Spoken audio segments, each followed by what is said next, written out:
vous sur A Dylan Story et aujourd'hui c'est vendredi et le vendredi c'est les blockbusters Netflix, ça y est c'est de retour, un film chaque vendredi, ça s'était calmé un petit peu ces dernières semaines mais là c'est reparti et c'est reparti en plus avec un film français du nom de Sentinelle. Mais avant de rentrer dans le sujet, n'hésitez pas à liker, à partager et à vous abonner, c'est très important pour le développement de ma chaîne, donc si vous aimez son contenu, n'hésitez pas à le faire, merci. Alors comme je le disais, c'est un film français qui est réalisé par Julien Leclerc, qui est un réalisateur que je connais peu, mais j'ai vu un de ses films qui est Assaut, que j'avais trouvé vraiment efficace, notamment par l'intensité et l'atmosphère qu'il met en place, et en plus avec un final qui vient aboutir le tout. Donc c'était vraiment malin comme film, j'avais vraiment aimé.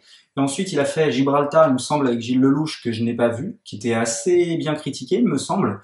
Et il a fait en 2019 La Terre et le Sang, qui est un film Netflix d'ailleurs, et qui là par contre avait été mal reçu par la presse et les spectateurs, dont je n'ai pas vu. Il faudrait quand même que je jette un coup d'œil mine de rien. Et là du coup il va s'attaquer à Sentinelle, et il va s'attaquer au film tout simplement de vengeance et de guerre post-traumatique, on va dire.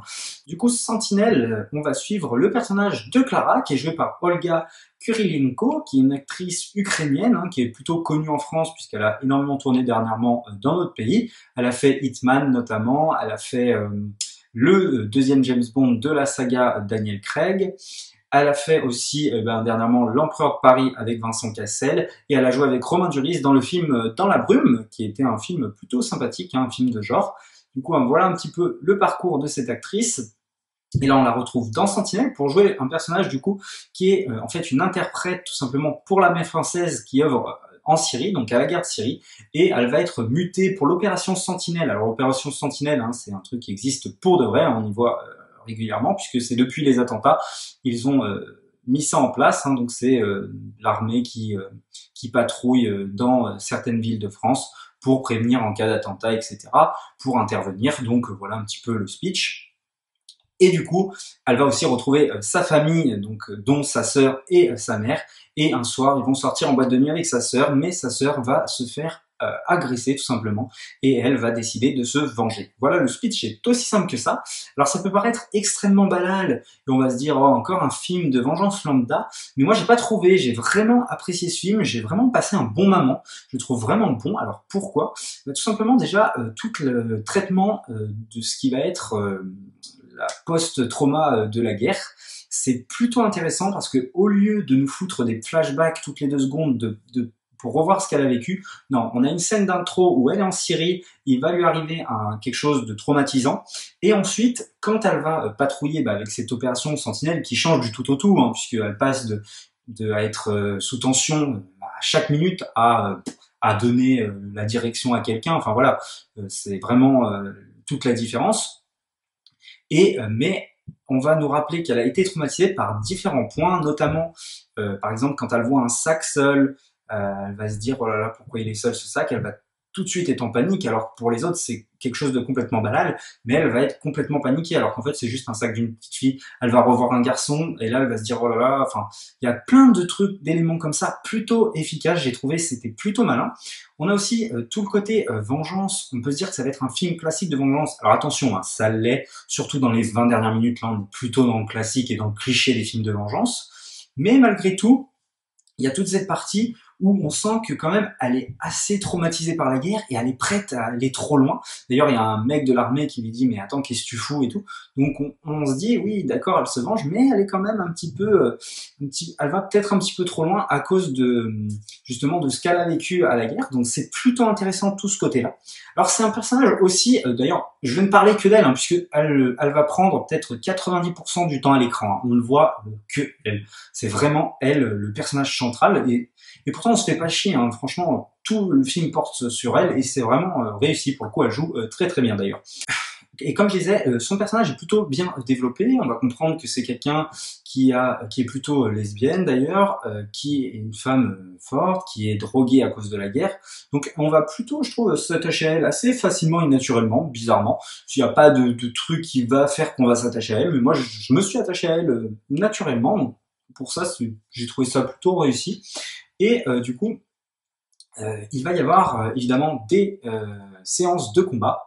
Et là, j'ai trouvé ça aussi plutôt efficace, puisque là on n'est pas dans le truc oh là là c'est une femme, elle est moins forte qu'un homme ou quoi que ce soit. Non, là c'est une femme. On sent le côté un petit peu évidemment féministe du film. Donc on voit qu'il a voulu montrer voilà défendre le féminisme. Bon, ça c'est voilà, c'est un petit peu appuyé, mais c'est plutôt sympathique et les scènes de fight sont plutôt efficaces. Alors il y a rien de révolutionnaire encore une fois, mais je les ai trouvés beaucoup plus efficaces que par exemple Zone Hostile ou le film Ava qui était à des années-lumière de ce qu'on fait aujourd'hui. Alors là, il y a rien de révolutionnaire non plus, mais j'ai trouvé ça plutôt dynamique et plutôt bien filmé.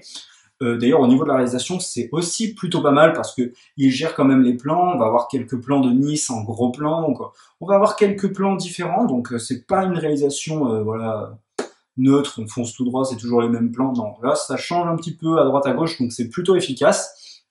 Même malgré qu'il y a là encore une fois rien de révolutionnaire non plus.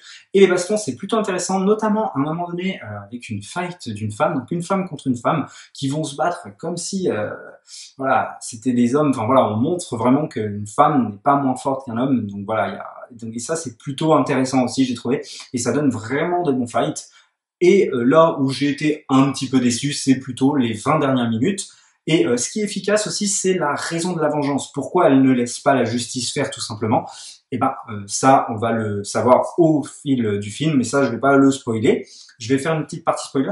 Et pour vous dire, je lui mets 3,5 au film. Donc quand même, c'est l'une de mes meilleures notes de ce début d'année 2021. Enfin, début d'année, on est déjà en mars, mais bon, voilà. Donc c'est déjà l'une des meilleures notes, voilà pour le coup. Et je vais tout de suite rentrer dans la zone spoiler. Donc en fait, pourquoi c'est elle qui va se venger et non la police? En fait, on comprend que c'est un Russe qui a violé sa sœur et du coup, en fait, c'est un riche et c'est pratiquement impossible de l'attaquer au niveau de la justice. Et du coup, bah évidemment, elle va se décider de faire justice soi-même. Et en plus de ça, elle se dit que de toute façon, si c'est arrivé sa sœur, ça se trouve il l'a fait 10 000 fois sur d'autres et il continuera de le faire, que ce soit en France, en Russie ou n'importe où il est. Donc elle se dit que c'est maintenant ou jamais qu'il faut se venger, et donc elle va décider de prendre les choses en main, voilà tout simplement. Et j'ai trouvé bon la fin pas exceptionnelle. Là on est vraiment dans le film de classique vengeance, là où elle va le rejoindre à Dubaï et vraiment finir le boulot, chose qu'elle n'avait pas réussi à faire à Paris. Bon voilà, là on est plutôt dans le classique, mais pour le reste c'est quand même un film plutôt efficace où j'ai passé un bon moment. D'ailleurs il fait qu'1h20, c'est une durée assez raisonnable que je trouve plutôt efficace. D'ailleurs il maîtrise les films comme ça, parce que dans mes souvenirs déjà Assaut était un film de 1h10, donc voilà, et pourtant voilà c'était très efficace. Donc voilà, c'est quelqu'un qui gère les courtes durées, même quelqu'un qui arrive à installer une tension, une atmosphère des personnages en très très peu de temps je trouve, parce que 1h20, 1h10 c'est très très court et il est vraiment fort pour ça. Donc voilà, Sentinelle sur Netflix, moi je vous le conseille personnellement, 3,5. Et en bonus, je vais vous parler de Death Sentence de James Wan. Alors là c'est un pur film de justice, là il n'y a pas de truc de guerre post-traumatique, ça on oublie. Là on est pur film de justice où c'est un père qui va voir la mort de son fils sous ses yeux et il va décider de prendre les choses en main. Et alors là, on a Kevin Bacon qui est, mais alors là, incroyable sa transformation donc en père modèle au début. Et alors après, ça y est, il pète un câble et la vengeance, quand la vengeance est partie, il va se raser le crâne, il va se transformer au niveau physique, mais aussi au niveau mental dans le film. Enfin voilà, il y a toute une trajectoire de personnage où ça va partir de plus en plus loin. Et c'est un film extrêmement efficace, qui est court aussi, il doit faire 1h30. Mais voilà, c'est jouissif pour ceux qui aiment les films de vengeance. C'est pas un film trop connu, donc n'hésitez pas à regarder Death Sentence de James Wan avec Kevin Bacon. Et voilà, c'était du coup ma petite critique. N'hésitez pas à partager, à liker et à vous abonner. Et nous, on se dit à la prochaine pour une prochaine histoire.